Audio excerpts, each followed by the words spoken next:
Deadlock has been out in the open for a while now, and users actively playing the game are very quickly improving and getting better at the game as a whole.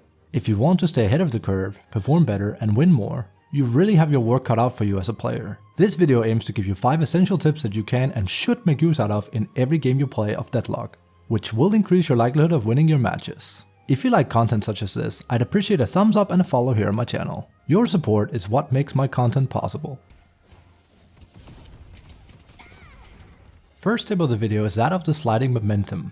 As you get into Deadlock, you quickly learn that the game has dashes and slides which can be utilized for infinite ammo and movement purposes. What may not be as obvious is that you can keep your slide momentum going a lot easier if you don't break your sprint animation. If you have items that increase your sprint speed in your inventory, you'll start seeing a few airlines falling behind your character of choice. This signifies that you're currently in a sprint. If you start shooting or get hit by bullets from an opponent, you'll lose your sprint immediately and need a moment of time to pick up your sprint speed again.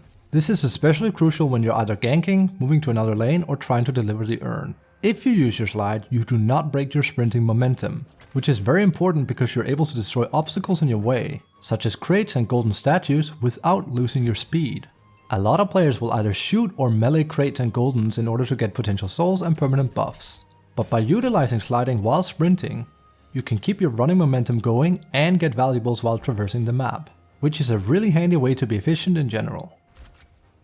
If you come from Dota 2 or another MobA, you might be familiar with how those games distribute gold and XP when you're laning. Deadlock works in a very unique way, where both your XP and gold is tied into the same mechanic known as souls, which are acquired from troopers on lane, neutrals around the map, crates, or killing other players or objectives. The interesting thing here is how this is distributed compared to other MOBAs. In Dota, XP is shared by every character present on the lane. If one person is present, then he gets the full amount of XP. If 2 is there, then it's half between the 2. If 3, it's a 3-way, and so on.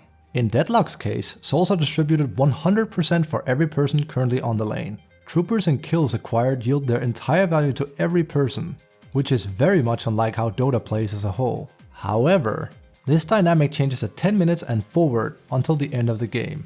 At this point, souls are distributed evenly among every person present when souls are acquired, including things such as neutrals. Be sure to make note of this if you're trying to farm the same area as someone else on your team further than 10 minutes into the game, because you'll now have to divide up the spoils between each other unlike before. Next up is another bit of sliding tech to increase your efficiency slightly. Sliding gives infinite bullets during its duration, which will allow the clever player to get more hits in before they have to reload. This is especially powerful when taking guardians and walkers, since you can initiate a slide if you're not in danger, and much more quickly wrap up damage on your target. One very interesting trick regarding this is at the first guardian on every lane. There's a staircase going up towards the guardian. This staircase can be used very efficiently to slide down while you're shooting at the enemy's guardian. This puts you in a position where you're a bit more safe from pressure as you're trying to off the opponent's first objective, but also get a lot more free bullets for doing so.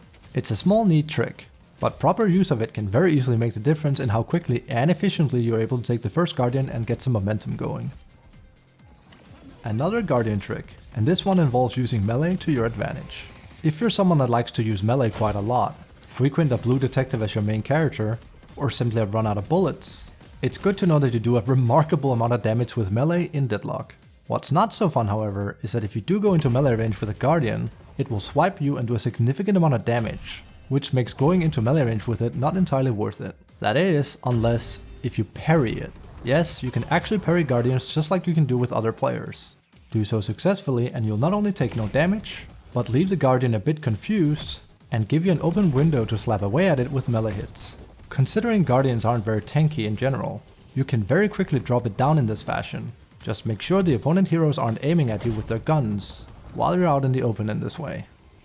I've saved what I consider the best tip for last. Much like how I mentioned in the second tip, the way the game distributes souls to players in a given area changes dynamics at 10 minutes in. That's not all though. The game actually changes how souls are rewarded from troopers as well. In the first 10 minutes of the game, you'll have 2 phases of acquiring souls when you shoot a trooper on lane.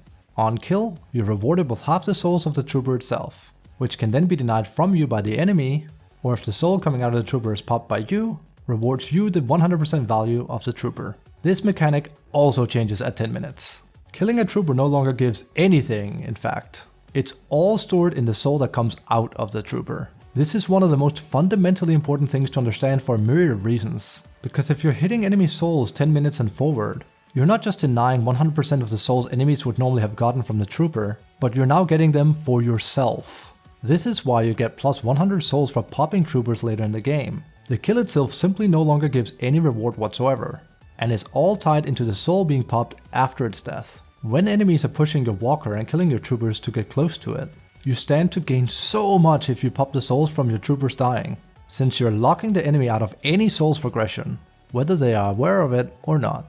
These are the 5 tips I believe will increase the average win chance significantly for most players in Deadlock when applied correctly. Making use out of all of them consistently is not something that's going to happen overnight, but if you steadily improve and try to utilize them during your ongoing Deadlock games, I guarantee you're going to see a marked increase in your game success rate over time. Thank you all for watching. I hope these tips will come in handy. If you have any questions, let me know in the comments below. And as always, thank you for your viewership and your support.